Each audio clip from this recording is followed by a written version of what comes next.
सबसे तेजी से इकोनॉमी को बेहतर बनाने वाला कोई देश है तो वो देश भारत है। तब लगता है कि हमारी दिशा सही है। जब जात पात मत पंथ ऊपर उठकर हर घर तिरंगा फहराया जाता है, तब लगता है देश की दिशा सही है। आज पूरा देश तिरंगा है, हर घर तिरंगा है। न कोई जात है, न कोई पात है, न कोई ऊंच है, न कोई नीच है, सभी भारतीय है। यही तो हमारी दिशा की ताकत है। जब हम 25 करोड़ लोगों को गरीबी से बाहर निकालते हैं, तब हमारा विश्वास पक्का हो जाता है कि हमने गति को बराबर मेंटेन किया है और सपनों को साकार करना दूर नहीं है। जब 100 से अधिक आकांक्षी जिले अपने अपने राज्य के अच्छे जिलों की स्पर्धा कर रहे हैं, बराबरी करने लगे हैं, तो हमें लगता है कि हमारी दिशा और गति दोनों सामर्थ्यवान है। जब हमारे उन आदिवासी साथियों को वो मदद मिलती है, पीएम जनमन के द्वारा उनको जो योजनाएं पहुंची थी, आबादी बहुत छोटी है लेकिन बहुत दूर सुदूर इलाकों में छुटपुट परिवार रहते हैं, हमने उनको खोज के निकाला है, उनके लिए चिंता की है। तब लगता है कि संवेदनशीलता से जब काम करते हैं तब संतोष कितना मिलता है।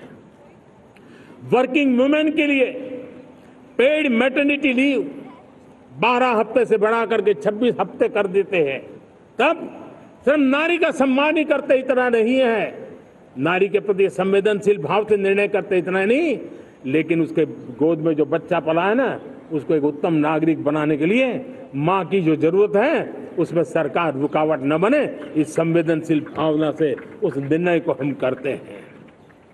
जब मेरे दिव्यांग भाई बहन भारतीय साइन लैंग्वेज की बात हो या तो सुगम्य भारत का अभियान हो, उसको लगता है कि अब मेरी भी डिग्निटी है, मेरे प्रति देश के नागरिक सम्मान के भाव से देखता है।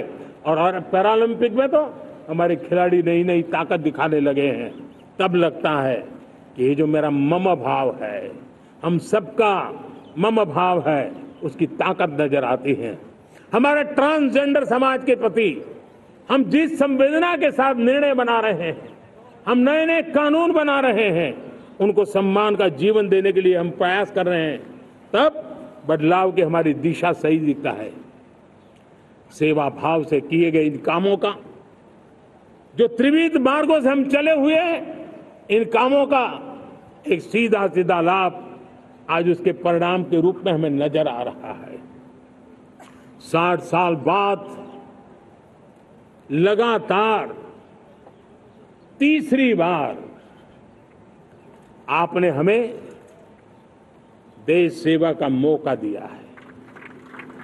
मेरे 140 करोड़ देशवासी, आपने जो आशीर्वाद दिए हैं, उस आशीर्वाद में मेरे लिए एक ही संदेश है, जन जन की सेवा, हर परिवार की सेवा, हर क्षेत्र की सेवा और सेवा भाव से समाज की शक्ति को साथ लेकर के विकास की नई ऊंचाइयों पर पहुंचना, 2047 विकसित भारत के सपने को लेकर के चलना, उसी एक संदेश को लेकर मैं आज लाल किले की प्राचीर से हमें आशीर्वाद देने के लिए मैं कोटि कोटि देशवासियों का सर झुका करके आभार व्यक्त करता हूं।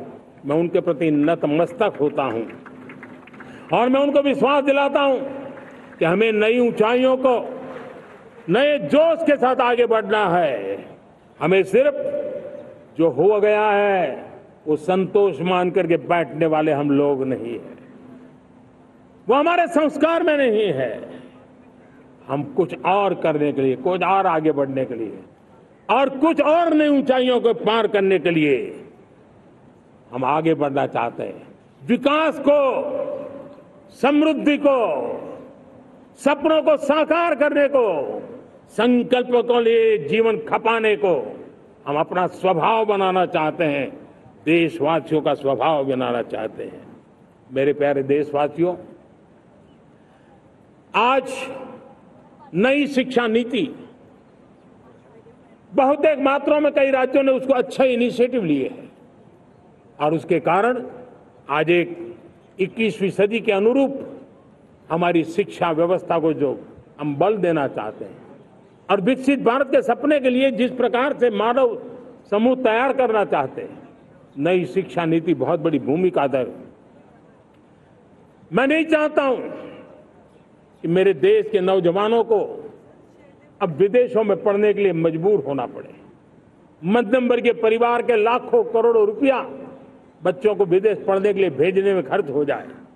हम यहां ऐसी शिक्षा व्यवस्था का विकसित करना चाहते हैं कि मेरे देश के नौजवानों को विदेश जाना न पड़े, मेरे मध्यम वर्गीय परिवारों को लाखों करोड़ रुपया खर्च करना न पड़े। इतना ही नहीं, ऐसे संस्थान निर्माण हो ताकि विदेशों से लोग भारत के अंदर उनका मुंह मोड़े। अभी अभी हमने बिहार का हमारा गौरवप्रद इतिहास रहा है, नालंदा यूनिवर्सिटी का पुनर्निर्माण किया है। फिर से एक बार नालंदा यूनिवर्सिटी काम करना शुरू कर दिया है, लेकिन हमें शिक्षा के क्षेत्र में फिर से एक बार सदियों पुराने उस नालंदा स्पिरिट को जगाना होगा, उस नालंदा स्पिरिट को जीना होगा, उस नालंदा स्पिरिट को लेकर के बड़े विश्वास के साथ विश्व की ज्ञान की परंपराओं को नई चेतना देने का काम हमें करना होगा।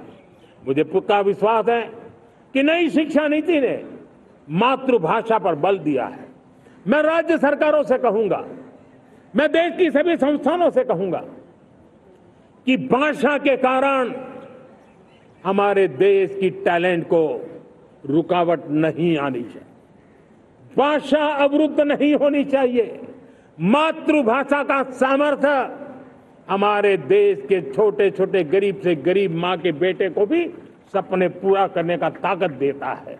और इसलिए हमने हमारी मातृभाषा में पढ़ाई, जीवन में मातृभाषा का स्थान, परिवार में मातृभाषा का स्थान, उसकी ओर हमें बल देना होगा।